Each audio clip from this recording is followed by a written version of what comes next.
आउनुहोस् आज फेरि म तपाईहरुलाई आजको यात्रामा यो कोलोराडोको I-70 को भ्रमण गराउने छु, जहाँ तपाईहरुले देख्न सक्नुहुनेछ विभिन्न डाँडाहरू र डाँडाभित्रको रोड अनि टनल। यो टनलमा चाहिँ एकदम यो दिउँसोको समय हो, तर भित्र अँध्यारो भएको कारणले गर्दा लाइटहरू बलिरहेको हामी देख्न सक्छौं। अनि यता फेरि बाहिर निस्केर हेर्दा यो रोड चाहिँ यो सबै पुल जस्तो देख्न सकिन्छ, तर हामी यो एउटा खोल्सा जस्तो भित्र ठ्याक्क पुलै भनौं न एक प्रकारले, त्यसमाथि रोड बनाइएको छ हैन। हेर्नुहोस्, यो चाहिँ US को एउटा निकै डेन्जर रोडमा पनि मानिन्छ।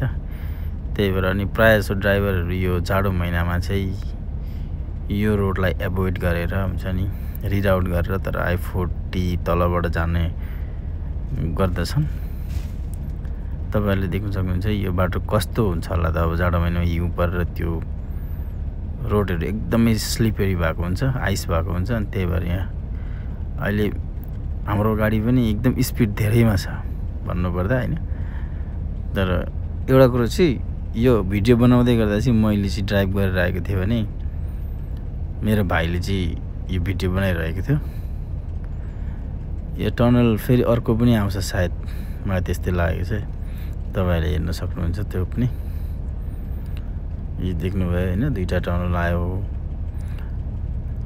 तपाईहरु यहाँ फेरि हामी टनल भित्र पस्छौं। यहाँ चाहिँ प्रायः जसो यो टनलमा पस्दाखेरि चाहिँ इन्टरनेट जाने गर्दछ क्या, निकै लामो पनि छ यो चाहिँ।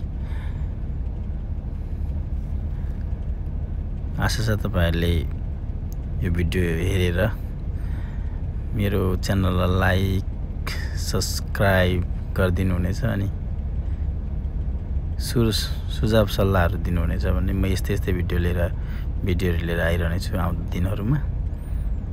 हस्त भिडियो हेरेर इन्जोय गर्नुहोस् है त।